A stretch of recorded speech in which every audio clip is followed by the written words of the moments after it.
Okay, let's take a look at what I've done. The mess that I've made. Turn everything on so we can have a good look. Oh, we've done that. I don't think it's too bad, is it really? Now that I've got the wood, I can actually see that that's all I've got to do is bring it forward this much. Just add in wood to it. You know, I'll put a big long bit across the bottom as well. That'll take the weight. I think I've been a bit of a drama queen. Right, the first thing I'm going to do before I start actually rebuilding this, I need to move the power bank. I'm going to take this opportunity to actually get rid of this, reroute this cable so I don't have to have it going out through the window to my solar panel that's outside. But when I fitted that battery I didn't drill a hole because I didn't think I was ever going to use it. Right, another lesson learned. It's going to be so much better without this cable. I think this is only just going to squeeze out of there. Oh yes, good job it's light, isn't it? It looks heavy but it's not, that's the beauty of this. Right, this is the heavy bit, because this is the battery, which is obviously quite heavy because it is a battery.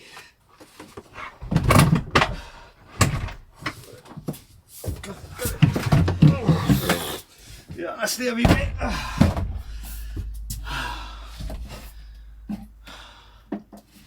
Oh, I just wasted my time. Right, let's get me drill some holes and put it all back again.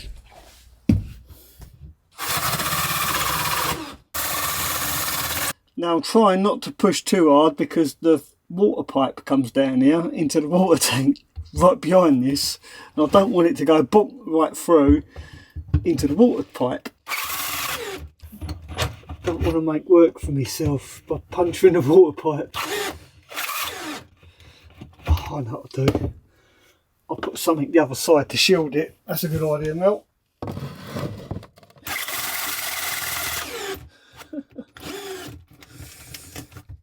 Gotcha. And people ask why a van build takes so long. It's literally midday now and all I've done in theory is drill one hole.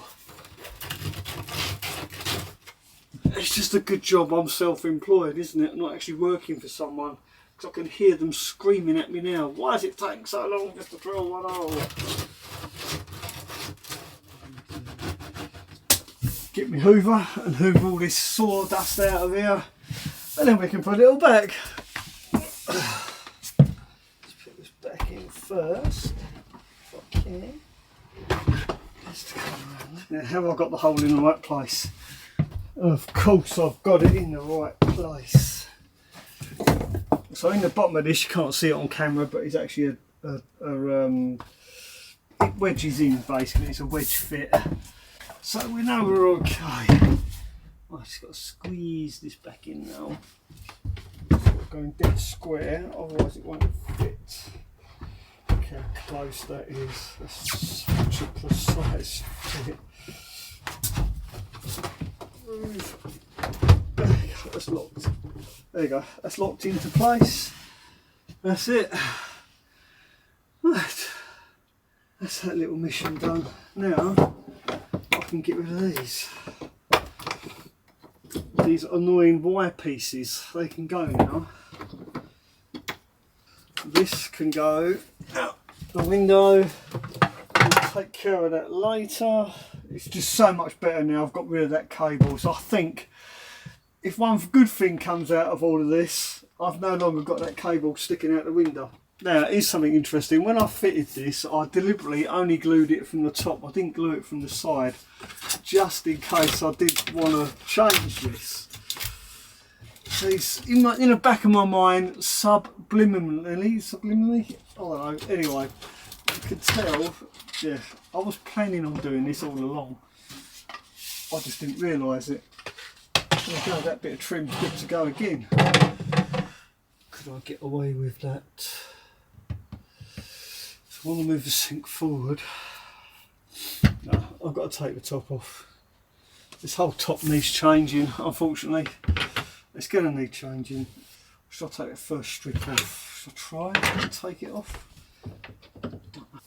This might be a bit more work than I first thought.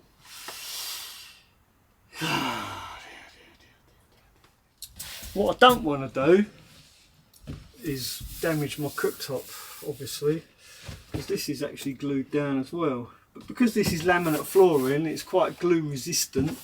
I'm kind of hoping and praying that it's possible to do it. See, this is what happens when you glue stuff. If I had just screwed this from underneath, I wouldn't have this problem now. Yeah, see, this is glued down. Oh,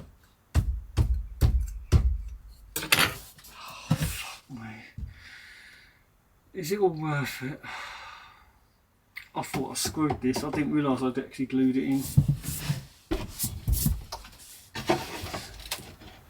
Am I going to be able to lift that out of there without damaging it?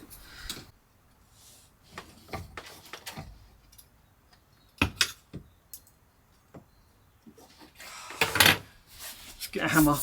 If I can't get that out without damaging it, then yeah, this whole thing is going to be compromised, isn't it? Let's do this bit first in the corner here. I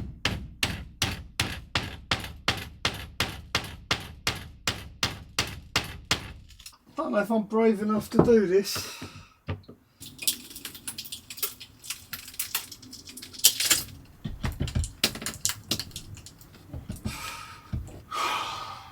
Beginning to question my motives here.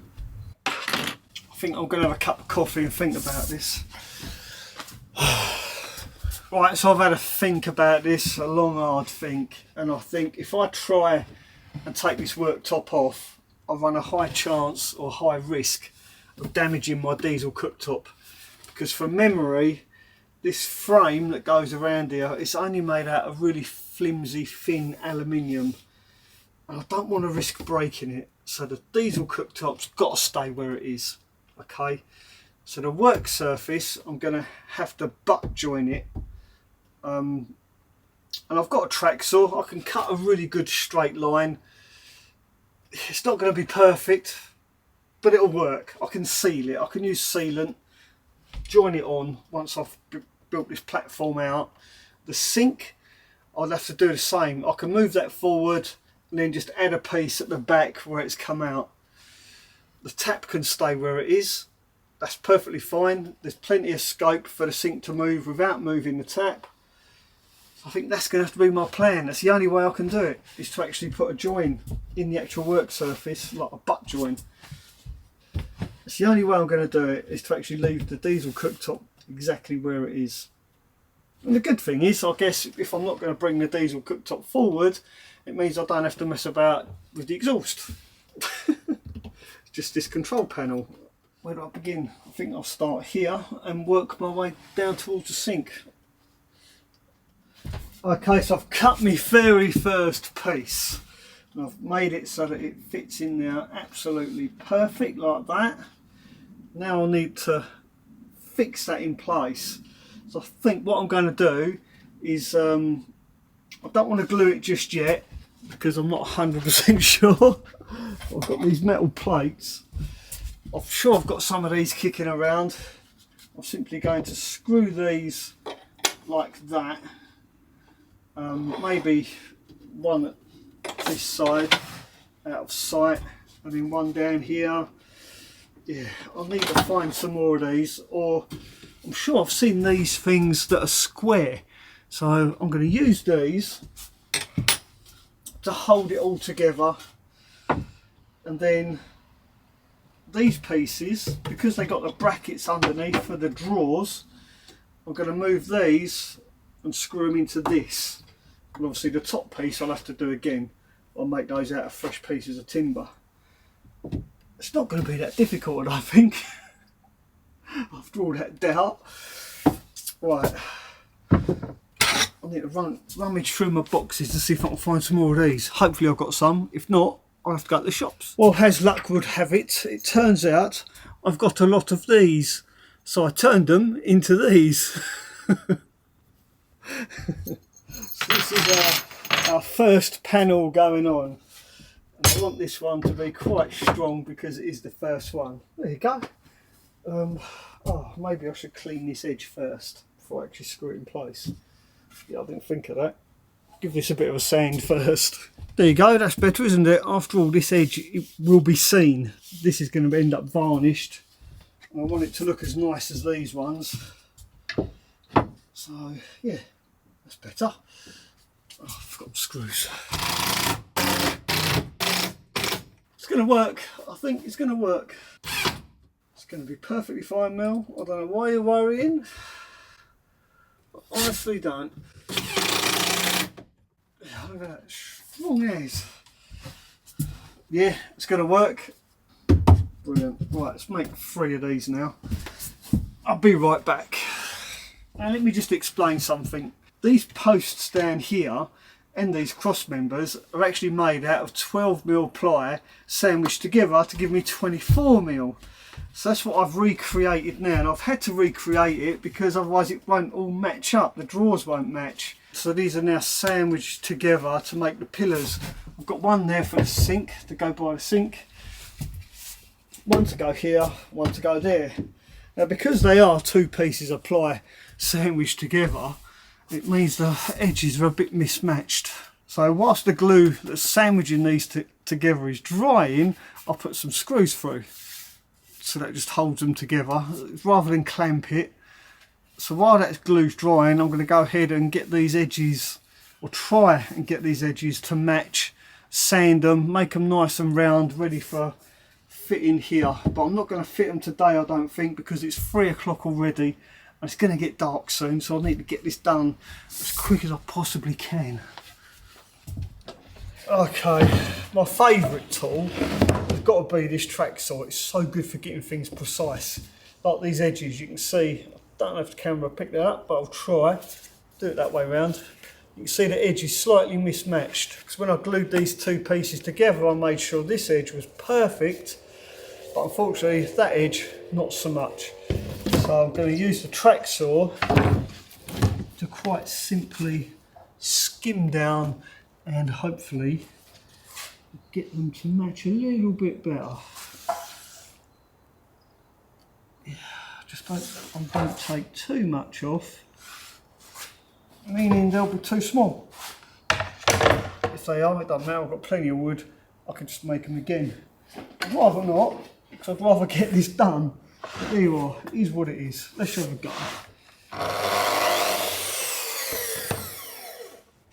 Oh yeah, you'd think that was 1 piece of wood now. That's going to be spot on. Do the same on this one. Just give it a little skim. And I'm talking like 1/2 mil here. I could probably sand it off, but you know, I like things to be absolutely spot on. Let's put that under there this time so we don't get any movement from that.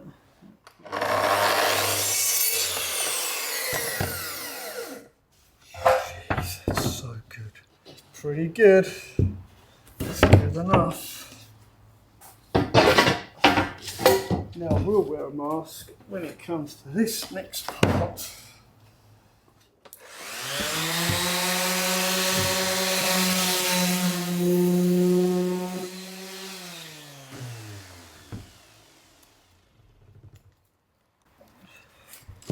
So what I'm trying to achieve is get rid of the burn marks from the track saw. I'll show you this one. You can see the circular burn marks on that. Bearing in mind this edge is going to be exposed, I'm just going to varnish this edge, and this is the edge you're going to see.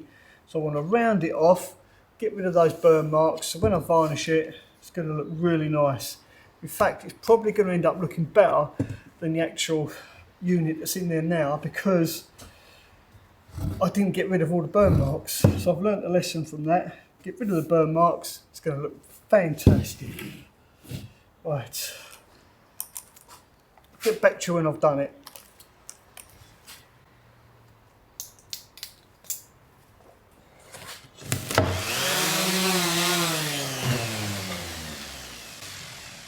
think that's about it. The sun is starting to set. My wood's all sanded down. I do need to let that dry. I've cut myself, I've sprung a leak, so I think I'm going to call it a day now. That's it, I'm done. I'll see you tomorrow. Thanks for watching. Ta-da.